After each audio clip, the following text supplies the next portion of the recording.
Hi, I'm Mindy Thomas, and this is Career Chat, which airs every Monday at 11:30 and Tuesday night at 8 p.m. If you're thinking about career issues, you want to stay tuned to our show today because we have a very special guest in the studio, Ruth Campbell from Delaware County Community College, who is the coordinator of career services, is here with us today. I'm so happy that you made it out and that you are visiting with us today. Welcome to the show, Ruth. Thank you, Mindy. Thank you for having me as your guest. You bet. I am really delighted to let our audience know so much about you. You've been a mentor to me for the last 25 years since graduate school, and Ruth's credentials are some of the best out there. She is not only a board-certified coach, she's a licensed professional counselor, a national certified career counselor. She's also a nationally certified counselor and professor at the college, at Delaware County Community College in Media, Pennsylvania. She coordinates the career services, and Delaware County is home to probably about 10,000 people. And so I'd love to kick this interview off with, tell us about your role. I know you have a massive role over there, but tell us a little bit about what you do. Oh, thank you.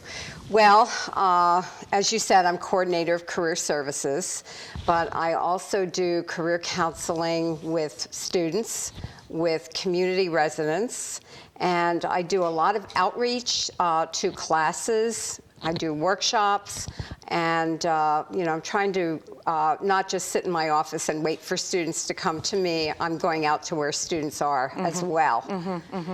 When I think about your long-lived career as a career counselor, I think about what really drew you to becoming a career counselor. I know that we both struggled trying to figure out what to do with our lives, you at an earlier age, me in midlife. And so I thought maybe you could tell us a little bit about how you decided to make that career decision. That's a great question, Mindy. Like a lot of other people in my 20s, I tried out a number of things, and I was trying to find myself, like a number of people in their 20s. And I finally landed into a job where I became administrator of a social service agency. I mean, I should have never been hired for that job. I had no idea what I was doing. I hated every second of it. And after that ended, I realized I had to do some career counseling on myself, although at that point I didn't know I was doing career counseling. And I went to the library. There was someone there who was doing a program for community residents on careers. And I did all my homework, and I went to talk to her. And later on, she said, "I thought you were a plant from the state." Oh, no. So I knew I must have been doing something right. Then I sought out a graduate program. I went to Westchester University for higher education counseling, and it was a great fit. And although the head of the department at the time said, "Well, we're not really looking for people like you. You're a job hopper." Oh, my goodness. Yeah, and of course, having gotten my degree, I'm anything but a job hopper anymore. That's for sure. You've been at the college a long time. Ruth. Very long time. You've influenced hundreds and hundreds of students. And also, Ruth is the counseling supervisor for anyone that wants to be a career counselor. So that's how we met, actually, and I interned under Ruth umpteen years ago. So we both, we have that in common, in fact, that I also struggled with figuring out what career to choose for myself.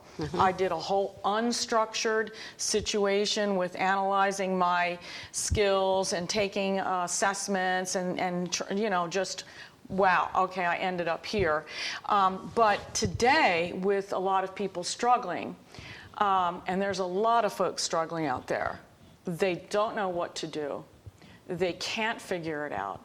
They've talked to their moms, their dads, their husbands, their spouses, and still, it's a futile attempt. Sometimes we need professional help to sort things out. So is that what you're finding at the community college? The students and the community members that come in, are they struggling with those issues too? Absolutely, Mindy. And I think you're bringing up the idea of students and community residents, because we also deal with community residents, will ask other people, what should I do? And of course, that often doesn't go too well. Yes. And well, ask your mother, and well, your mother wanted you to be a pharmacist. I know, can you imagine? My parents wanted me to be a teacher and a nurse, Right. Like, no, that's not happening, Right. So that's what's happening still with parents telling children you must be in medical, you must be in healthcare, Right. and unfortunately it's not always a good fit. And then there's the other thing that sometimes people do, which is, well, where are the jobs that pay the most money? Okay. Or where are the hot jobs, where the most jobs are? So what we try to do, and you know this very well, and you use this in your work too, is we follow the career decision-making pyramid, which is steps to a very good, appropriate career decision. And the bottom of the pyramid, the foundation, is know thyself. And that's where we do assessments to look at personality, interests, values, and other aspects of self. And once a person has gone through that, then the next step is career exploration. There's some wonderful websites for career exploration, such as ONET, OOH, Career One-Stop Videos. These are all resources that people can Google and find readily for information about different fields. Go ahead. Oh, so I was going to say that there's a specific framework There is. that you use as a career counselor. And we sort of liken it as a triangle.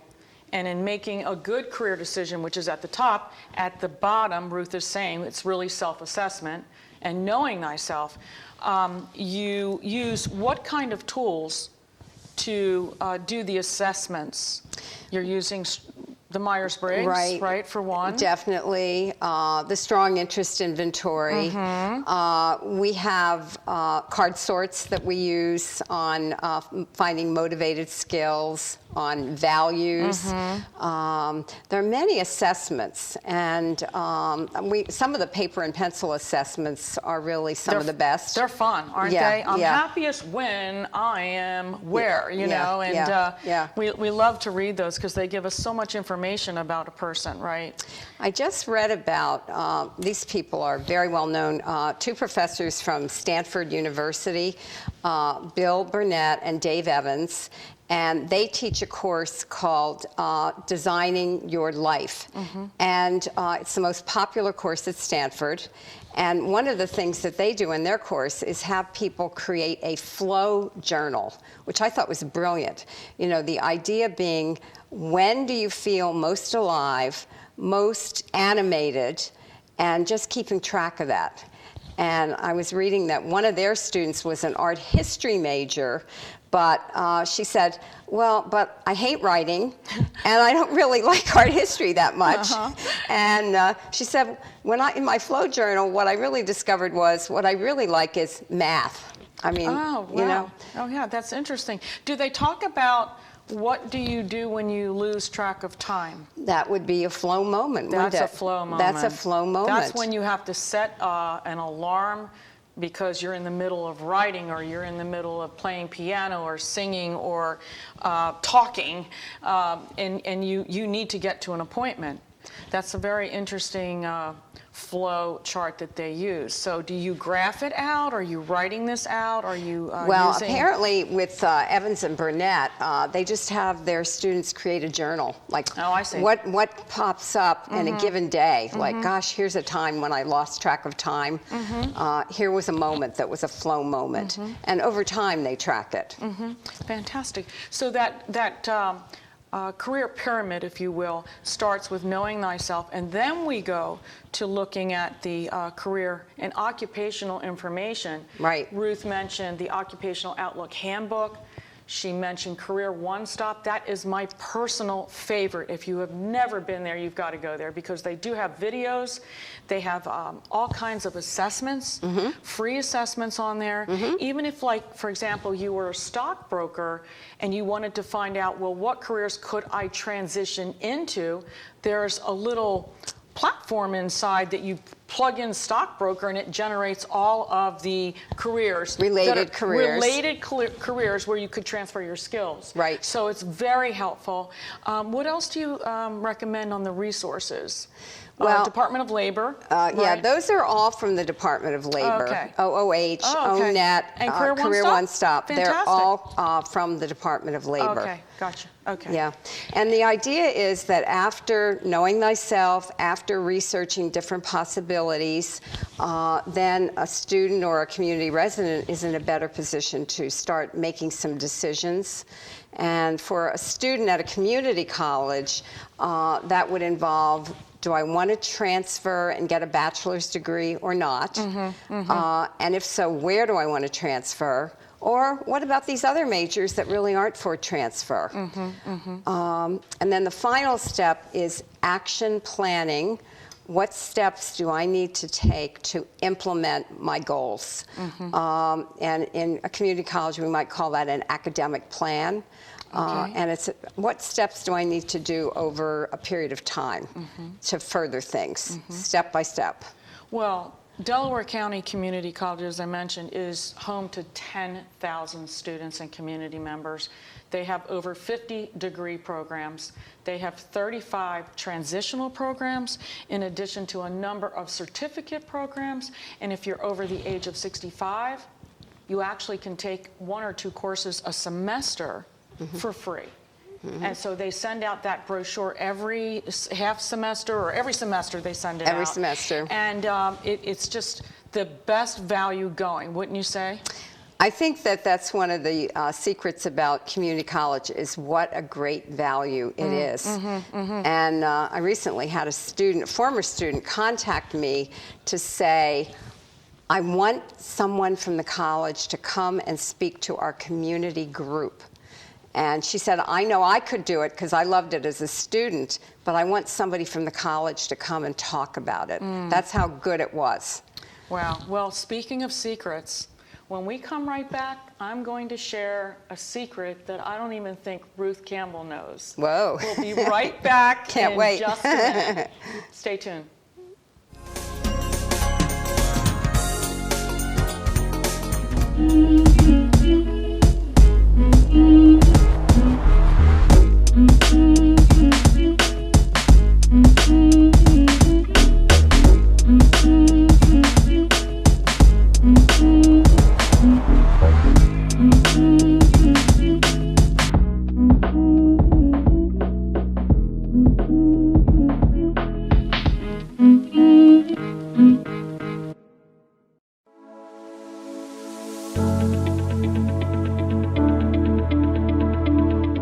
The session that we had with BCAT was really entertaining and enlightening. We were able to put together some very specific steps that we as individuals can take, and it was really fun to all come together and see sort of where we're going as a team and how we can all get there together.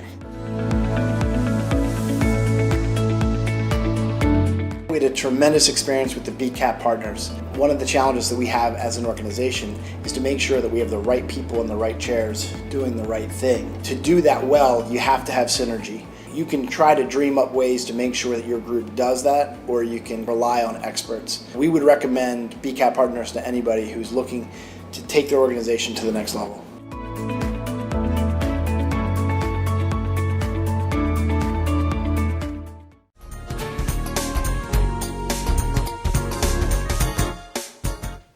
And welcome back to Career Chat. We are with Ruth Campbell from Delaware County Community College, who is the coordinator of career services. My former professor from graduate school. I'm so delighted that you are here. And we left just a few minutes ago, and I was saying that I had a little secret to share, which I don't think Ruth really knows about me. I went to community college. No. I started Really? at a community college at Northern Virginia Community College, also known as Nova Coco in Annandale, Virginia. Wow. And I had a great experience, and I did transfer up to a four-year state college after a semester or two, and I don't think you ever knew that. I didn't. And, So, you know, I think that says something because, you know, my former student that I was referring to says that more people should go to community college, don't rack up so much debt. The courses transfer really well, and the instruction is high quality. Yes. So you're just a living example of it all. I went to multiple colleges and really was clueless about what major to choose back in the day. So you all are not alone out there, because I didn't know what to major in. I did not know what career to choose, and struggled right along with Ruth. And so I'm curious about how have the students changed over the years? Can you tell us a little bit about, you know, is there a big change? Yes, I think there's a large change. And one of the changes is that more and more students are working longer and longer hours at jobs. So that makes being a college student very challenging. I see. Because as we know, in college, there's homework, you know, that has to be done. And it's just juggling all these responsibilities becomes very difficult for community college students. The other one, of course, is that everybody is attached to their smartphones, literally and figuratively. Yes. And that's been a big change since when I started doing what I do. Yeah. I noticed that Delaware County Community College has a number of matriculation or articulation agreements with area universities. Could you name a couple of those? So students can go for 2 years, get an associate's degree, and then transfer out, but the list is just endless, it seems. And we have more than 100 institutions of higher education in Philadelphia. So who have you forged agreements with? Well, certainly Westchester University, Yes. where we both attended, Temple University, Drexel University, Arcadia. There are just so many different agreements, and our students really take advantage of meeting with transfer advisors to map out their plans. And even if we don't have a specific agreement, the transfer advisor will do research and will help the student with that. Well, what do you need to do? What courses do you need to take here at community college that are going to readily transfer to the school of your choice? We don't want students to waste time and money. Fantastic. I was thinking about your career, and it's a long one, and it's exciting to case conference with you from time to time, Ruth, and I'm always appreciative of your counsel. I was curious about the profession itself. What do you find exciting as a career counselor? What makes your engines run in this profession? Well, it's a great field. I've been doing it for a long time. I still love it. And one of the things that I love is that no 2 days are ever the same. Of course, no two people are ever the same. We don't do something cookie cutter. We're custom designing what work we're going to do with a given individual. And I just love sitting in my office, if I'm doing it in my office, and listening to someone tell me the story. What's your story? Let me hear this story. And everybody's got a story. There's a lot of stories in the naked city. Everybody's got a story. And those stories can really be the clue to where to go for the future, too. I think what I like about that career counseling piece is very much the journey, because we don't know when someone sits down where the journey is going to take us. And it's not a process that you can push, right?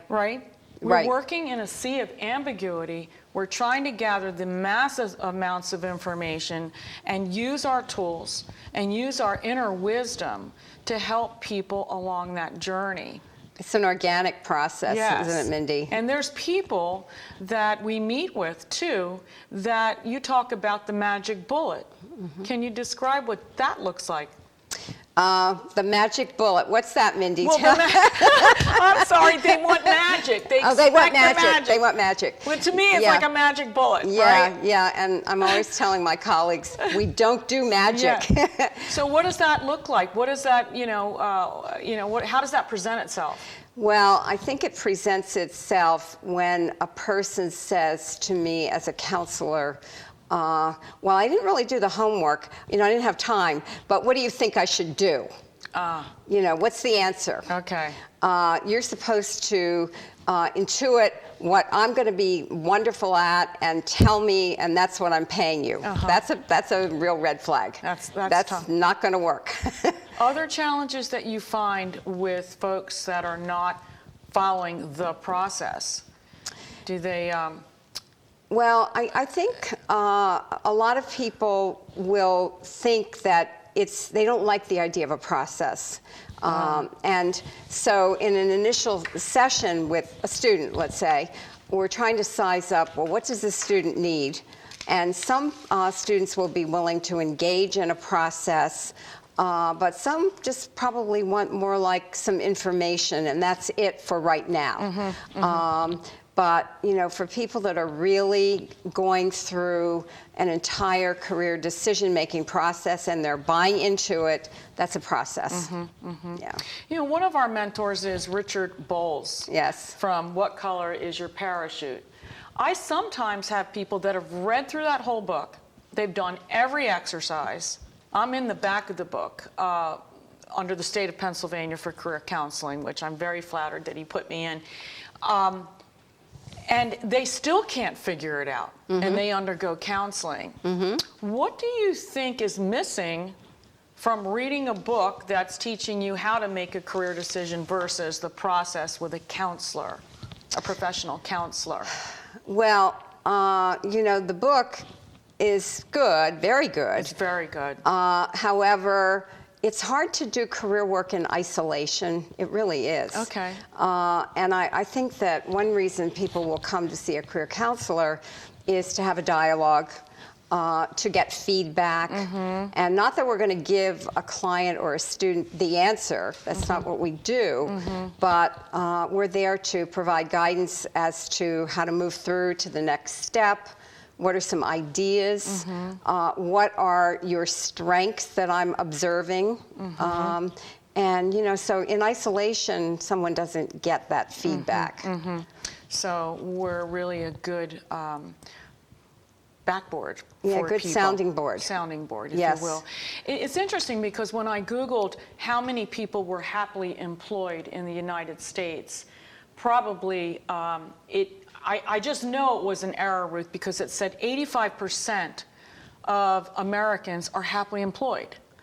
And there's just no way that number is correct. So I know that you have the latest research and stat on that. Could you tell us what's going on? What's the straight scoop, It's please? amazing. Well, I knew that I had heard that 2/3 of workers were not happy at work, and that 15% hated going to work. And I thought, who said that? I have to look this up. And it was Dave Evans and Bill Burnett in their book, Designing Your Life. And, they're Stanford professors. They came out of Silicon Valley. I don't think they were making this up, although it's hard to believe that 15% of workers hate what they do. And 2/3 aren't so happy. Yes. You mean 15% like what they do? Hate what they do. Oh, hate it. Yeah. And from their point of view, 2/3 are not so happy. Yeah. know? And then you throw on top of the incompetency at the managerial level. So you have managers that are in positions that have no business being there. They have no business supervising people. Right. And that happens quite a bit.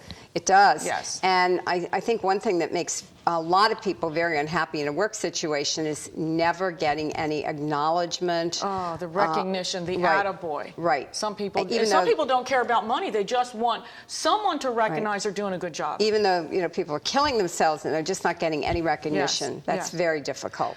Can you share with us a couple success stories or anecdotes, you know, that you think would be inspiring to our audience that's sitting there struggling and wondering what to do next? Well, I had a couple of students at the community college that are really memorable. And one is, I changed the names here, but one is Sean. Okay. And Sean was working full-time as a janitor in a school district. And he came to me for career counseling when he first started at community college. And we did his personality through the Myers-Briggs. I'm sure we did other assessments too. And he said, well, I want to make money. And after going through the process, he settled in on a business major. And I think it was a really good fit for him. And he just graduated with almost a 4.0 At DCCC. at DCCC. And he now transferred to Westchester University in business. And he's just such a special student, and he came back. What made this so special was right when he was leaving the school, he came to see me. He came to visit to say, I'm moving on, and thank you for everything you did. My goodness. And he came back again recently when he came to pick up his diploma. Yeah. And it's just so, that's something that makes our work so satisfying, Yes. is the relationships that we forge with people that we work with. It's a very rewarding and meaningful career that we share. It is. It is. And I have another student who was from West Africa, I'll call him Ben, and he was a very good student. And he wanted to get into nursing, and he was going to transfer to Jefferson, which is a very high caliber place to study anything medical. And but I worked with him as an advisor when he was taking all of his science courses and got to know him well. And he got into the accelerated nursing program at Jefferson. Oh, gosh. And then he got hired in a very prestigious area, Mainline Health, in the operating room. And after he got that job, he came back to see me, and he brought me a soccer scarf Oh, did he? with my name goodness. embroidered into it. And that was really special. It's the relationships that are the best. Yes, you know? that's what life is made up of. Makes Yes. it worthwhile. Yeah. Well, it has been a great pleasure and such an honor to bring you on the show today. Oh, thank you, Mindy. I've really enjoyed this, and I wish you continued success at the college. And I want to thank the audience for tuning in. We will be back next week. As I said, we air every Monday at 11:30 a.m. and Tuesday night at 8 p.m. See you next week.